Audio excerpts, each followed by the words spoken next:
our focus session. Thank you that you chose today to be with us.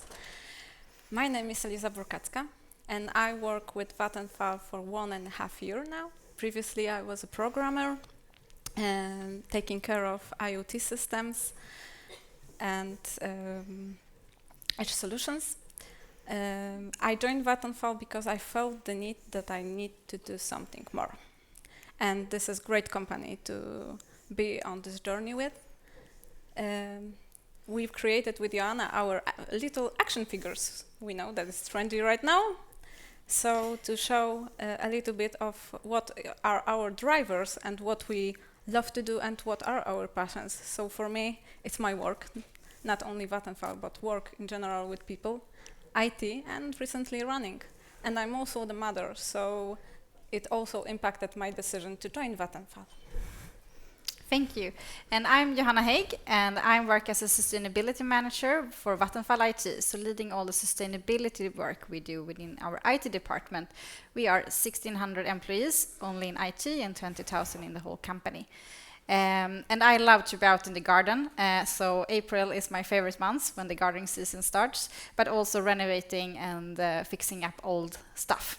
I also have 2 kids, and they, of course, are a big part of my life as well. I have been with Vattenfall for 8 years in total, but with a break of 6 years. So I actually left in 2016 and worked as a management consultant for many years. And then I decided to come back 2 years ago to join again with this new role. And having been at the company and coming back, you easily see the shifts and the transformations that happen. And I'm really proud of the shift that Vattenfall has been doing the last couple of years.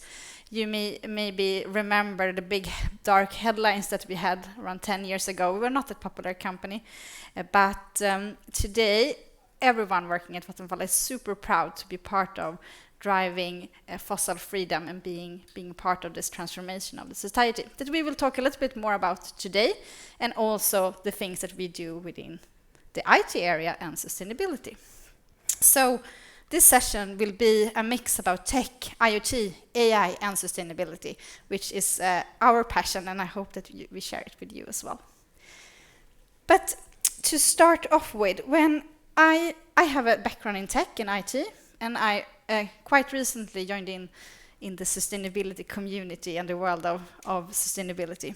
And the more you learn about the climate change and where we're heading, the more emotionally touched you get, quite depressed. I have gone through several phases the last couple of years where I have been having really climate anxiety, total denial of what's happening, and also an urge to do more. But it is tricky. I will tell you a story from this fall. I was going to go to a seminar or a workshop where I knew this is going to give me some new perspectives, and I'm going to sort of realize sort of how bad it's looking in the climate sector. So the evening before, I went down into this large shopping site for clothes, and I bought several things with this super strange logic that I do this today because tomorrow I will have more knowledge and I can't really justify buying all these things that I don't really need. I know it's a very strange way of reasoning, but I wanted to share this sort of story with you, also saying it is very hard to change your personal behaviors, what we are used to. We do things because it's part of the society we live in, and also we want to sort of feel good and live our lives. But you still have this sort of view on, okay, what is right to do and how can I live? And this is not a speech about how you should live or perform as a sustainable life. But for me, it gives me a lot of courage and hope that I can do change in my work, that I have chosen a job and a company to work for where sustainability is important, where we want to be the leader in the society and drive this forward. And it's so much easier to drive change and change behaviors in your work setting first. And then your personal life will also follow, and you do some right choices, but don't be too hard on yourself if you don't do everything right from start, because it is not so easy. But moving on. AI on everyone's lips, and I think more or less all speeches here today maybe are touching on it, but one of the most common questions I get when I say I work with sustainability in IT is, oh, but what about AI? Can we really use it?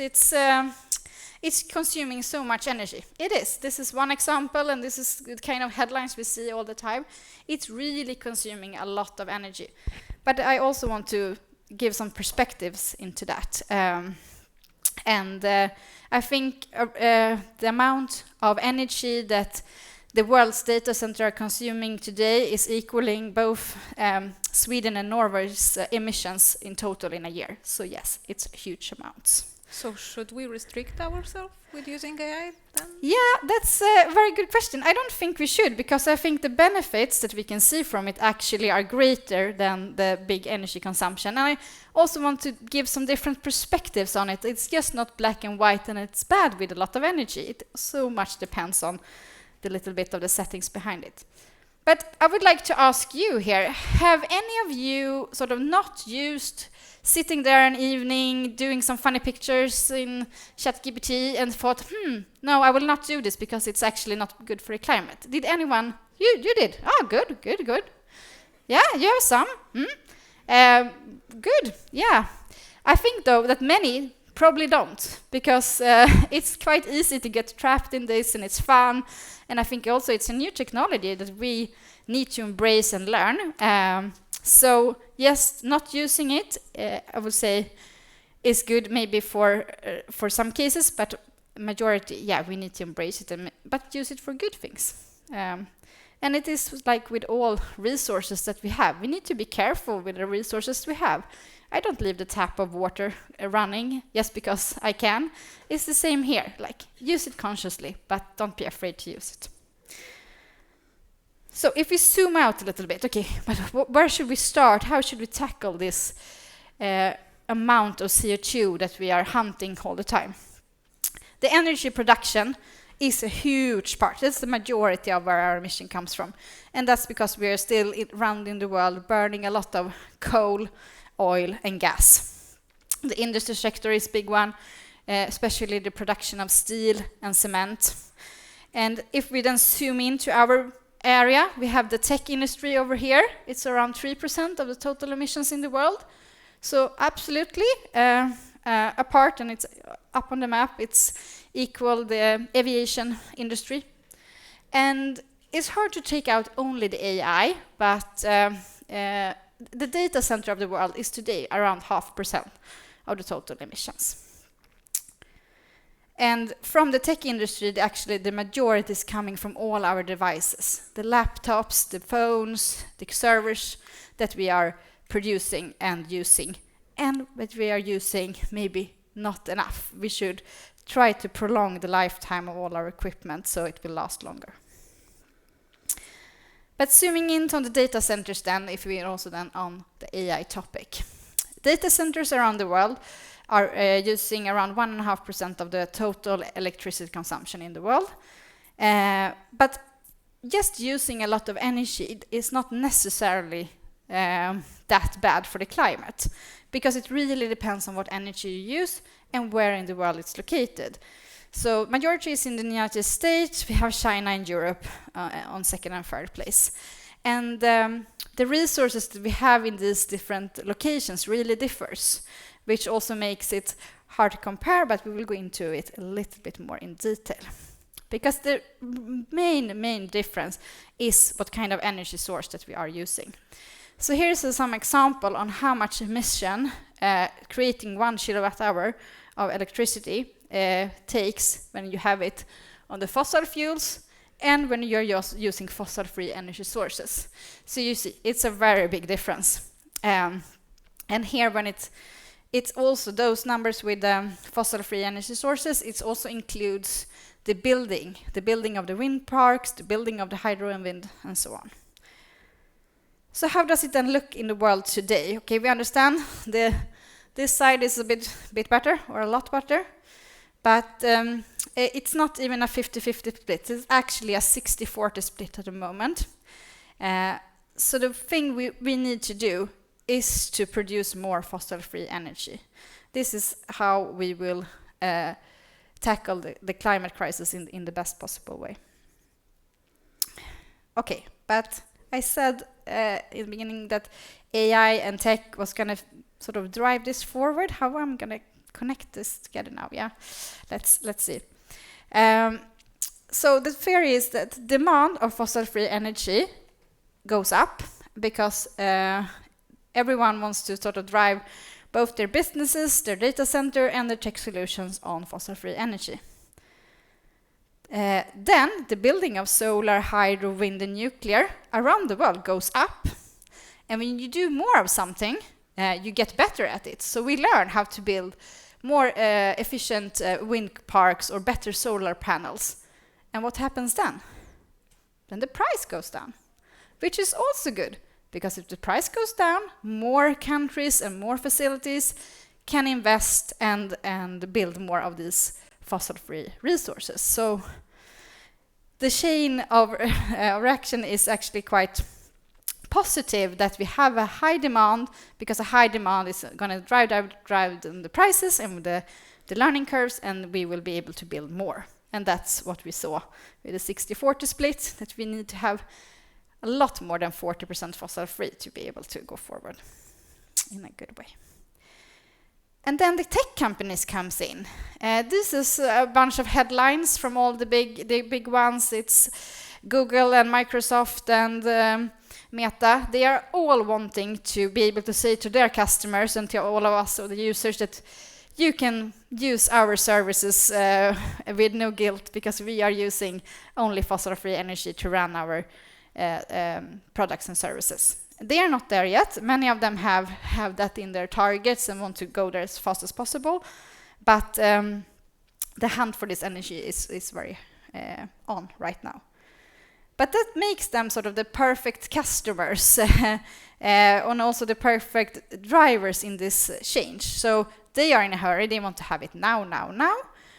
Energy is actually the cheap part of building a data center. What costs is all the things that we put in them, all the servers and the technology that we have in the data centers. And it's just a smaller part on top that is the actual energy bill. And they have quite a big risk appetite. So they are willing to try out new technologies, also invest in different power plants themselves that could sort of drive this change as well forward.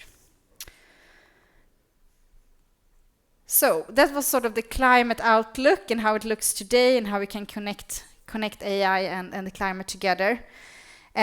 So my sort of summary of this is that we shouldn't be that worried on the energy consumption.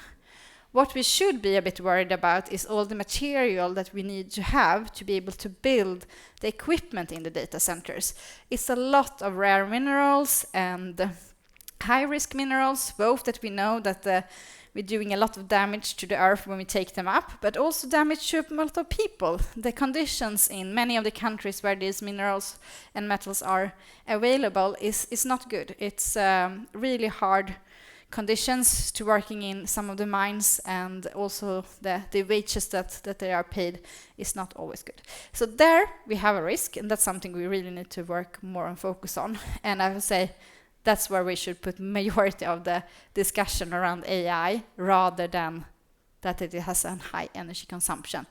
Steer it to fossil-free energy, and we can continue to learn from it. But also, we haven't even digged into like all the great cool solutions that's going to come. The energy sector is maybe a bit conservative. Innovation doesn't go as fast as in other areas. So we don't even know what AI have in store for this sector yet. So there are speculations and some reports showing that if only some part of what's already available are utilized, the emissions and the energy consumption will drastically drop and be even below what the total amount of data centers in the world is going to be in 3 years. So this is an interesting development, I think, as well, that we will going to be able to continue to follow. So Vattenfall wants to be then enabling fossil freedom and want to make possible for everyone to move, make and live fossil free. And what do we mean with that? Yeah, we want not only to provide energy to everyone, but also helping our partners and customers to develop their way of producing new products in a sustainable way. So we are partnering up with developing fossil-free steel and cement so that we can build more things, but with a lot less footprint. But we're also doing a lot of things just in our daily businesses, making that more sustainable. Alisa, would you like to show us a little bit more of what we've been doing? So we come from Vattenfall IT. Vattenfall IT is an internal unit that supports businesses driving their business sustainable mission. So we have our motto that sustainability is the business and our business is digital. So for me personally, what does it mean? For me, it's that we can, through digitalization, support our businesses to bring sustainability and fossil-free products to our customers in general. So digitalization can be brought to the businesses in many different ways. I'm the IoT specialist, so I will focus today on that. And I have a question for you. Who knows what IoT is? I hope that. Great, everyone. So do you have in your homes IoT devices? I think most of us has. So this is exactly IoT. We have Internet of Things. We have things which we connect through the internet, but we are not talking in this case only about home appliances. We are talking about big wind parks or transformer stations or EV chargers. So industry is also using IoT in big scale. And what can it do? So we have our things, our devices, transformer stations, even the grid itself. We connect it to get an insight, so we know what kind of temperature there is, what kind of measurements we have, what kind of pressure. We can get even notifications from those things. For example, window is open, so this is the kind of notifications. And then on that we can build our actions, so we can build on that our business cases. I think anything with this limiting is our imagination. Technology is there, so we need to figure out how to use it in the best way. I could talk about it, and we won't have time for by the end of the day, so I will focus today on 3. So the basic asset monitoring, flex services, and then example how AI can be used with IoT, but focusing also how those cases support sustainable business in Vattenfall. So first, we have asset monitoring. So we know energy companies have a lot of equipment around the Sweden, for example, and we need to maintain those equipments. So we need to usually travel on those sites. So we can do it by plane, we can go on the highways, and we can use the railways, but who wants to travel through whole Sweden to fix one stuff? I think everyone is hurry right now. So we figured out that we can monitor our devices through our platform. So in that case, the sustainability comes from reduction of travels, simply. So we don't have to send people on remote sites to check how are the conditions of the devices are working properly. So we have a project where we monitor transformer stations, so big, heavy machines, and we get their temperature, we get their current voltage, so we can see on the charts how it's changes, or if it's not overheating, or if it's working properly. And then if we see something that is going on, then we can send the team on site to fix the transformer station. And what is interesting, we started this project around 6 months ago, and already we have 30% less travels. So I think it's a lot, looking at the remote sites we have there. So second use case I want to present to you is flexible connectivity. So I hope you know that Sweden has a lot of green energy. So all of the people in Sweden want to have um, electrical cars. So we need to provide them fast chargers, but not everywhere in Sweden this is possible. Because, for example, in the north of the Sweden or in Gotland, there is very much not yet developed grid. So we don't want to have this kind of situation that by providing fast chargers, we will take the energy from householding, especially in the winter when it's needed for heating the houses. So we asked ourselves the question, can we, by using IoT, steer those chargers so we can provide those services to our customers still and not break anything in householdings or for homes? So we have a project, and I want to present to you a little bit of Geek Talk. So how it works. We have there, we want to set up and fast charging stations. So we pick few transformer stations to measure, to know what kind of usage there is on the grid. Then we send the data to our platform where the magic happens. So we have our algorithm, which measures the voltage around the site.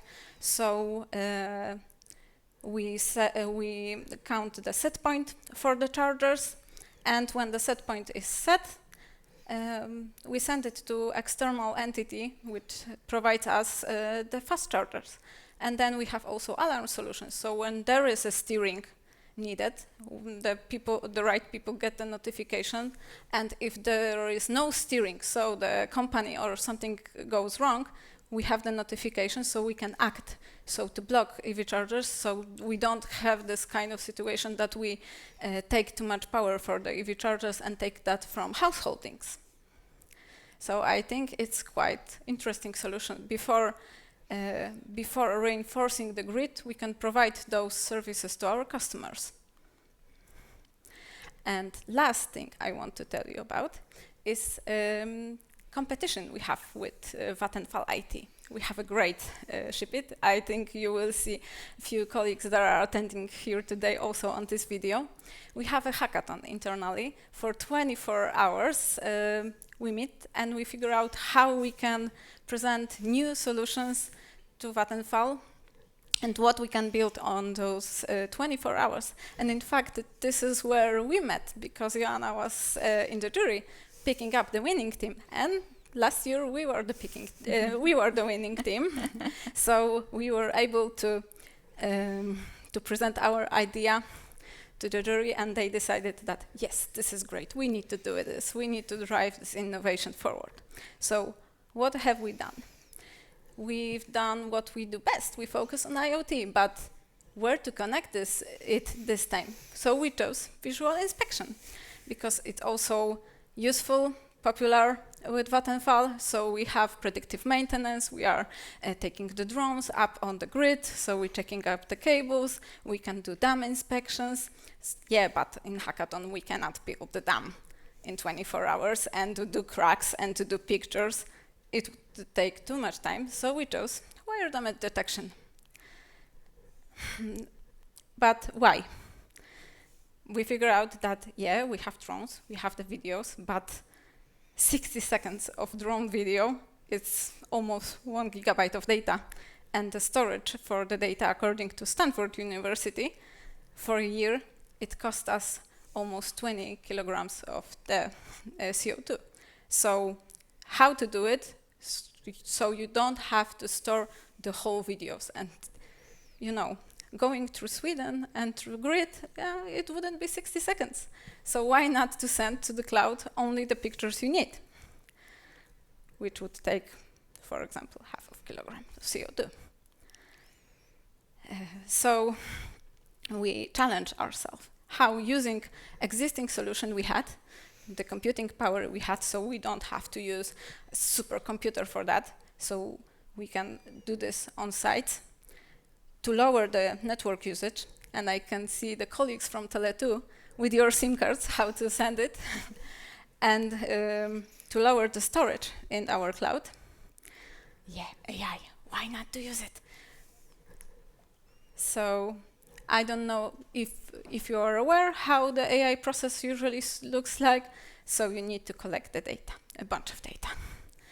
It needs to be pictures, videos, as many as possible you can get with the damage in the wires and without. So the model can be trained using 80% of the data. Then you are using the rest 20% to validate the model. And if you're happy, you run it live and you improve it with time, as we can see with another versions of ChatGPT, for example, that it needs to be improved over the time. So how it's usually done, so you have your drones, cameras, you send everything to the cloud through even not using the SIM cards, but to take the SD card, for example, and store it locally. Then you do the training, the models, the inference, the examinations, all in the cloud.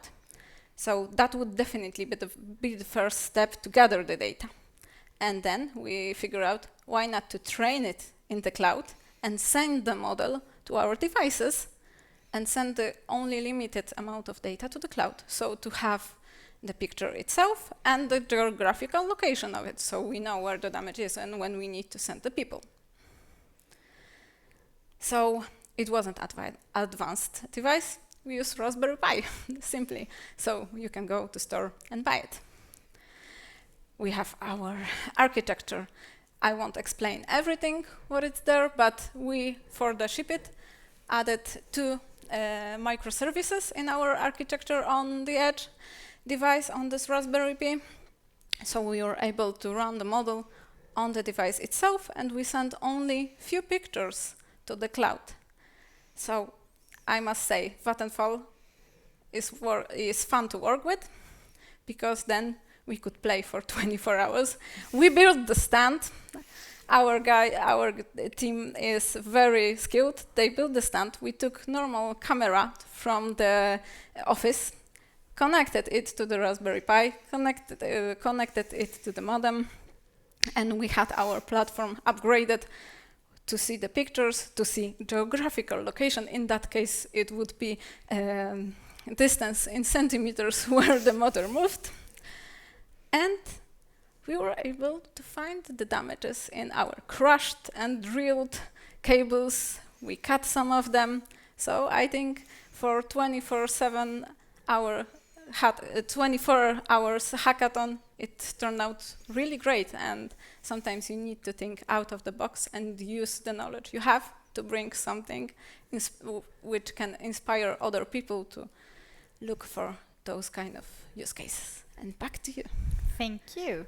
And yeah, and since I was in the area, I must also just comment that it was a great sort of teamwork, and we really liked that you. There was a solution that was already existing, but you were thinking, can't we improve this a little bit? Can we modify it and make it more also sustainable, and finding the use cases for it? So I think a lot of the good ideas are there in sort of the everyday problems that we see or have, and you sort of tweak it a little bit, and then you get something really nice out of it.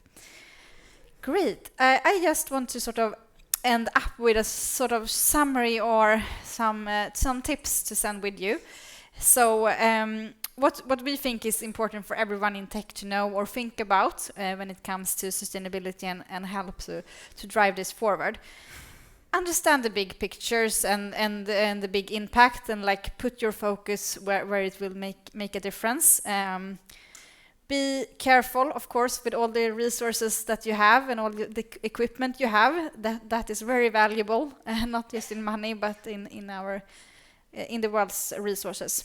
And be aware of what you buy and from who. That also makes a big difference. But to summarize, so looking into your own operations, make sure to run on fossil-free energy from Vattenfall. But it's really sort of, if we all of us start demanding or asking to make sure that we have fossil-free energy, then of course also will help to drive the demands. Here in the Nordics, we have a really good position with a very high amount of fossil-free energy, but in the rest of the world it doesn't look the same. And of course we buy and we operate in many different locations, so this is a good thing to take with us. And take care of your things. Be careful with your laptop. Don't treat it badly just because it's not yours, it's your company's. Think about, do you really need to buy that new equipment for this project, or can you reuse something that you already have? And also, when it's sort of end of life for you in your company, what do you do with it? Don't just store it in some box or somewhere. Make sure that you have a circular process. There are great companies that take care of your used equipment, refurbish it and resell it so other ones can use it. We have partnered up with several different ones in all our different locations, and we actually get some money back even for it. So it's like a win-win in two aspects. And improve your efficiency. Efficiency is the climate's best friend, and you will save both CO2 and money. So the ones that maybe don't care about your climate ambitions, they will care about that it's at least costing less. And think about what you buy. Also there, ask your suppliers if they run on fossil-free energy. And ask about the carbon footprint. Can they say how much carbon it actually took to produce that laptop or that software that you're using a lot? Maybe they can't today, but if all of us start asking the question, the more aware everyone will be, and they will come up with an answer for you. And also think about the social aspect of the supply chain. Ask about where the materials are coming from. Can they trace all the way back in their supply on the material that they are using? Do they know about the conditions of the workers taking the materials up from the ground? Maybe they can't answer everything on this either, but the more we ask, the more pressure it will put on the market.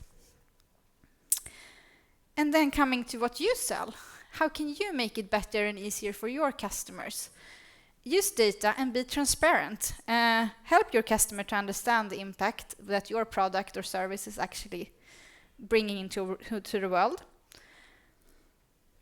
And make it easy to do right. Do you have a product or service that actually isn't that good from the social or climate perspective? Maybe you can take it out and change it to something else. Or be very clear about the differences in your products and help the customer do the right choice, but we're not having too much to choose from, because that's always the tricky part. And the last thing, be honest. If you don't know, or you don't really have all the data or the facts, don't make something up. But also be proud of the things that you are doing well, that you can brag about and be super loud. But remember to do it when you know that you have the facts behind it as well. That was all for us. And who knows what the future will hold. And if you want to also get into the tech industry and learn more about what we do in tech and energy companies as a big company together, please join us at our stand later on. But now we will also have some time for questions.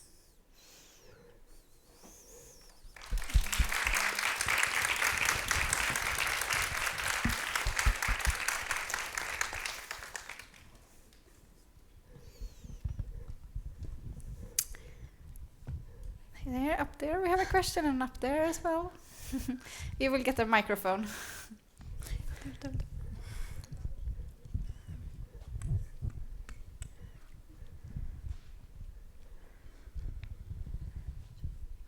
Challenge, but I got it. Hi. Hi, I'm Naime from Detectify. I don't work in sustainability, but I really am a fan of your company in Thank general. you. I really like it.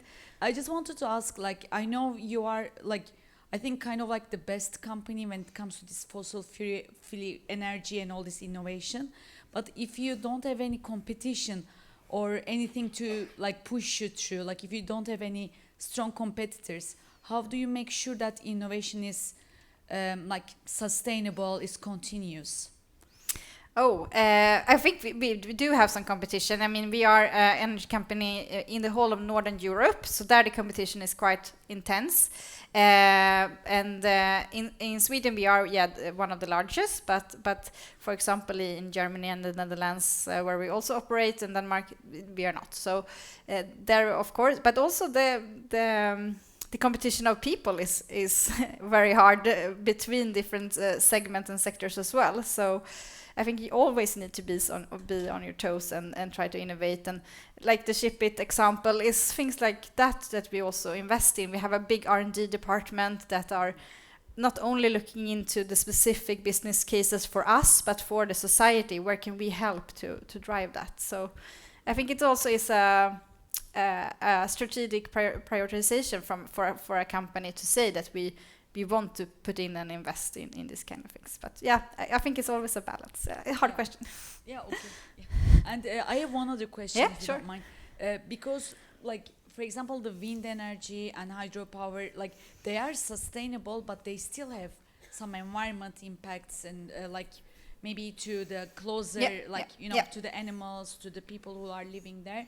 How do you make sure that you don't end up being the next fossil fuel in 50 years, 100 years, or what is your company's perspective? Oh, that was a very good question, and I must admit that it's not my area of expertise exactly, but I think it's important to have a good discussion with the communities around. I know when we build new, for example, wind parks, we always have a lot of meetings with the people that live around and have that dialogue and how it will affect the area that we build in, and always making sure that we take as good care of the nature around it as possible. When we have wind parks in the sea, to also make sure that the wildlife in the sea flourish and can live and do extra things around the windcraft parks, so that the sea life will like to be around there and also thrive.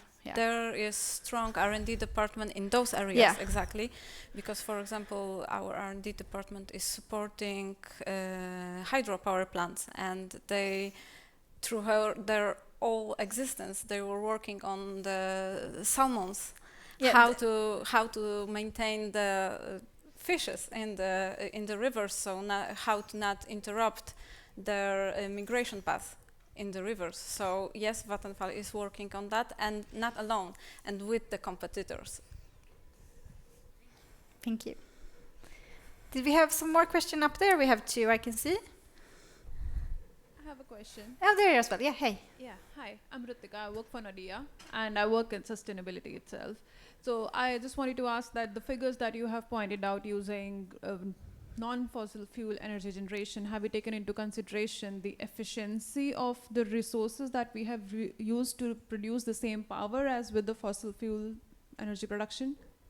If it's same or if it's more? No, I didn't 100% understand. Can you?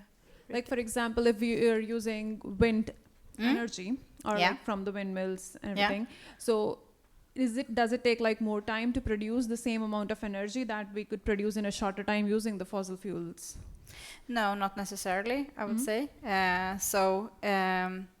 It's of course the renewables. It also depends on the weather. So wind and solar, of course, depend on that. So the amount that you can produce in a certain hour, of course, can differ a lot. That's why we also need to have other sources that we can balance out when it's not as windy and not as sunny. But their hydro and nuclear comes in as really good, like load balancing.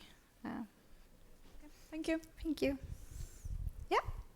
Yeah. Hello, Oksana Samateva from KTH Energy Technology. So I have a more specific question about the carbon imprint.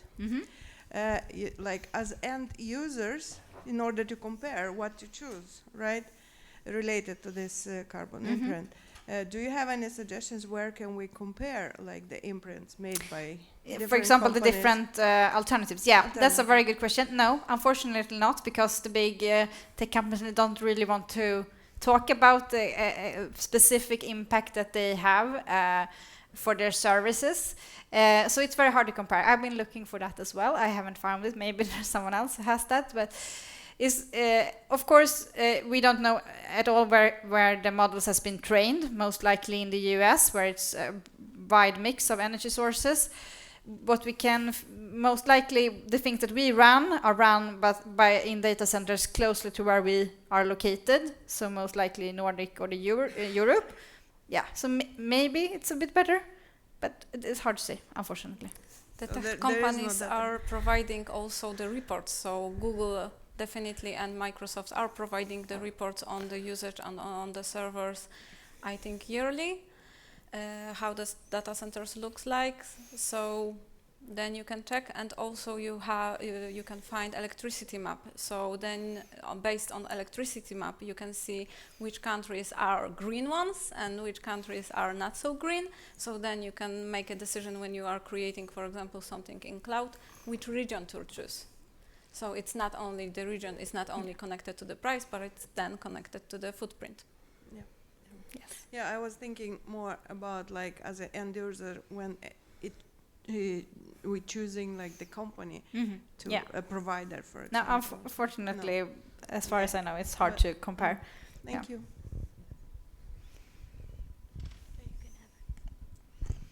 Hi, I'm trying to think how. Oh, wow, this is weird.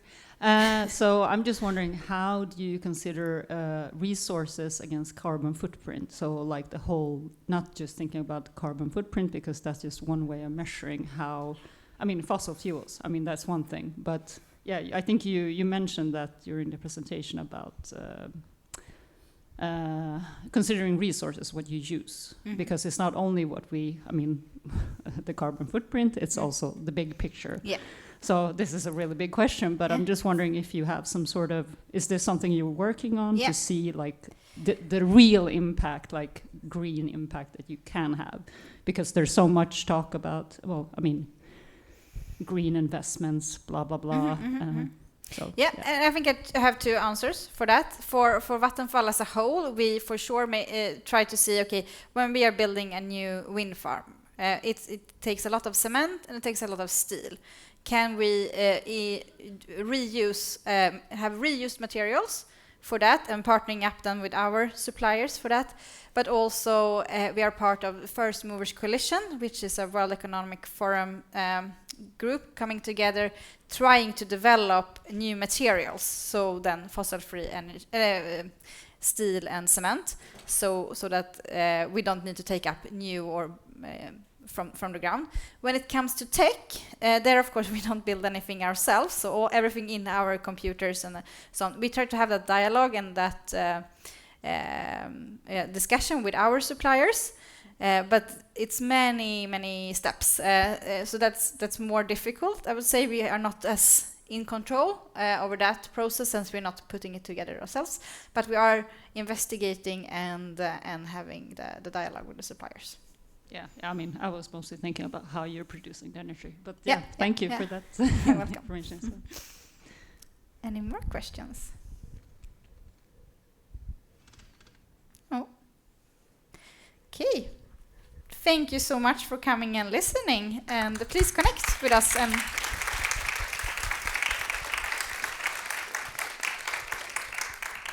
and come and talk to us and the rest of our colleagues outside as well.